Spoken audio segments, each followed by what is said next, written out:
ሰላም ሰላም የዩቲዩብ ቻናል ተከታታዮች እንደምናችሁ። እንደተለመደው ብስራት ነኝ ከብስራት ሶሻል ስተዲ ግሩፕ።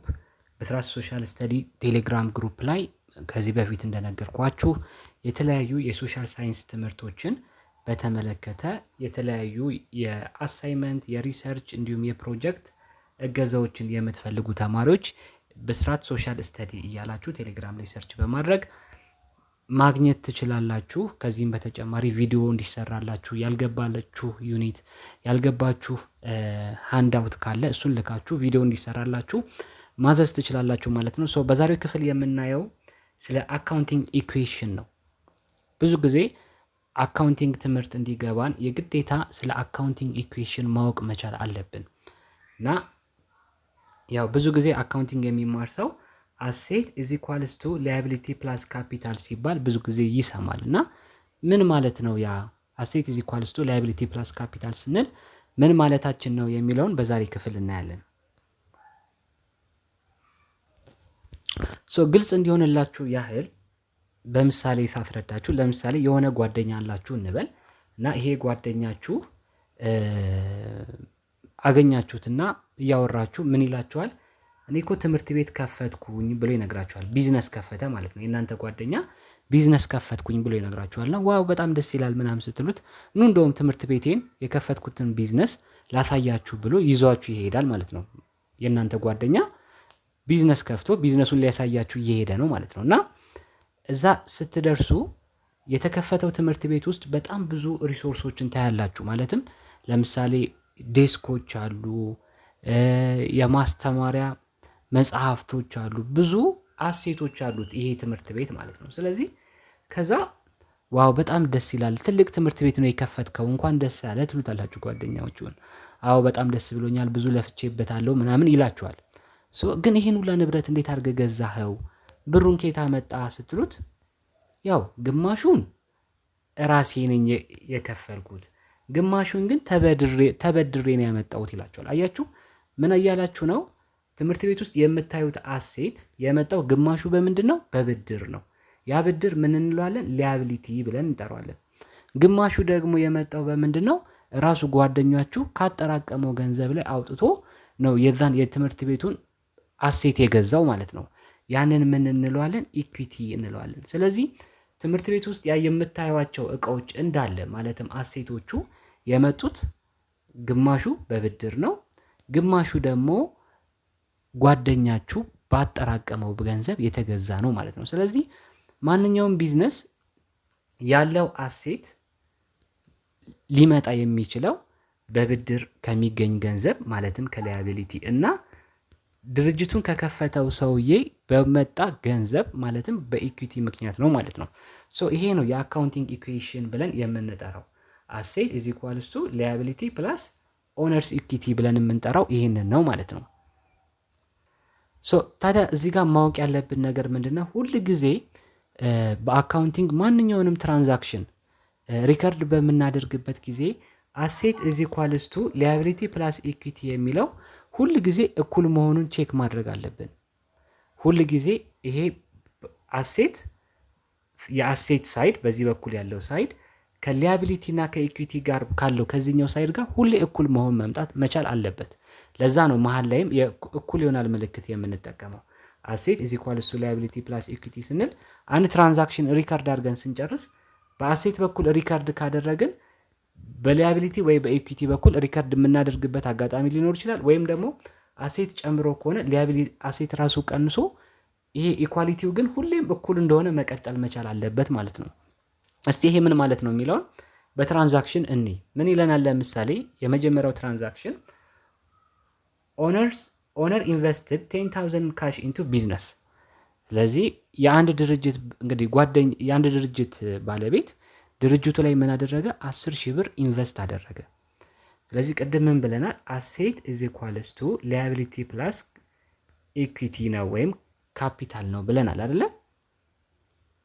ስለዚህ ምንድነው የሆነ ያለው? አንድ የድርጅቱ ባለቤት ኦነሩ 10,000 ብር ወደ ድርጅቱ ላይ ኢንቨስት አደረገ እያለን ነው። ስለዚህ 10,000 ብር ብሩ ካሹ ያው አሴት ነው። ስለዚህ አሴት የምትለዋ በምን ትጨምራለች? በ10 ሺህ ብር ትጨምራለች። ምክንያቱም ቢዝነሱ ካሽ አገኘ። ያ ካሽ አሴት ስለሆነ አሴት ብለን እንይዘዋለን። ሊያቢሊቲ ላይ ምንም ሪከርድ የምናደርገው ነገር የለም። ኦነሩ ወደ ቢዝነሱ 10 ሺህ ብር አስገባ እንጂ ምንም ብድር የተበደርነው ነገር ስለሌለ ሊያቢሊቲ ዜሮ ነው። ኢኩዊቲ ግን ይሄ ገንዘብ ይሄ 10 ሺህ ብር ገንዘብ አሴቱ የመጣው ከማን ነው? በኦነሩ ምክንያት ነው። ስለዚህ ኢኩዊቲ በስንት ይጨምራል? በ10 ሺህ ይጨምራል ማለት ነው። ስለዚህ አሁን ስታዩት 10 ሺህ እኩል ይሆናል 10 ሺህ ነው። እቺ ዜሮ ያው ነች። ስለዚህ 10 ሺህ አሁንም ከምን ጋር እኩል ነው ማለት ነው? ከ10 ሺህ ጋር እኩል ነው ማለት ነው። ስለዚህ ሁል ጊዜ አንድ ትራንዛክሽን ሪከርድ ስናደርግ በሁለቱም በኩል ነው ያ ትራንዛክሽን ሀፕን የሚያደርገው ማለት ነው። እስኪ ሌላ ደግሞ ምሳሌ እኒ ቢዝነስ ቴክ ኤ ሎን ኦፍ 5000 ፍሮም ኤ ባንክ። ቢዝነሱ የተከፈተው ድርጅት ብድር ወሰደ። ምን ወሰደ? ብድር ወሰደና ከባንክ ገንዘብ ተቀበለ ማለት ነው። ስለዚህ አሁን ሁሌ አሴት ኢዝ ኢኳልስ ቱ ሊያቢሊቲ ፕላስ ኢኩዊቲ ብለናል አይደለም? ስለዚህ ቢዝነሱ ምንድነው ያደረገው? 5000 ብር አሴት አገኘ። 5000 ብር ከባንኩ ተቀበለ። ስለዚህ 5000 ብር አሴት ነው። ግን ይሄ 5000 ብር የመጣው ከማን ነው? ኦነሩ ሰጥቶን ነው አይደለም? ኦነሩ ሰጥቶን አይደለም። ስለዚህ የኦነሩ ፓርት የኢኩዊቲ ፓርቱ ዜሮ ነው። ነገር ግን ይሄንን 5000 ብር ያገኘነው በብድር ስለሆነ ሊያቢሊቲ ላይ 5000ን ሪከርድ እናደርጋለን። አያችሁ? ስለዚህ ይሄ ትራንዛክሽንም ልክ አሴት ካሻችንን ስንይዝ 5000 ብለን ስንይዝ እዳዋንም 5000 ብለን ስለምንይዛት እኩል እየሆነ ነው የሚሄደው ማለት ነው። ቅድም ለምሳሌ አሴት ላይ 10000 ብር ብለን ነበር አይደለ? እዚህ ጋር ኦነሩ የሰጠን 10000 ብር ነበረ። እሱ ሲደመር አሁን በብድር ያገኘ ነው 15000 ብር ይሆናል። የመጀመሪያው ትራንዛክሽን ላይ 10000 ብሩ የኦነሩ ስለሆነ በኢኩዊቲ ሳይድ እንይዘዋለን። በሊያቢሊቲ ሳይድ ደግሞ በብድር ደግሞ የተበደርነው 5000 ስለሆነች ስለዚህ የሁለቱ ድምር ስንት ይሆናል? 15000። ያለን አሴትም ስንት ነው? 15000። ሁለቱም ምንድናቸው? እኩል ናቸው ማለት ነው። ስለዚህ ማንኛውም ትራንዛክሽን ሪከርድ ስናደርግ ይሄ አሴት ኢዝ ኢኳልስ ቱ ሊያቢሊቲ ፕላስ ኢኩዊቲ የሚለውን እኩል መሆኑን ቼክ ማድረግ አለብን። ሌላኛው ደግሞ ምሳሌ ምንድነው? ቢዝነሱ እቃ ቢገዛስ? ራሱ ቢዝነሱ ከኦነሩም እቃ ብር ሳይቀበል ቅድም ያየነው ምንድነው? ኦነሩ ለቢዝነሱ ብር ሲሰጥ ነው። ከዛ ደግሞ ቢዝነሱ ብድር ሲበደር አየን። አሁን ደግሞ እያየን ያለነው ምንድነው? ድርጅቱ በ3000 ብር የሚያወጣ እቃ ገዛ። ስለዚህ ይሄ ምን ማለት ነው? አዲስ እቃ ተገኘ። ይሄ እቃ ኢኩዊፕመንት ነው።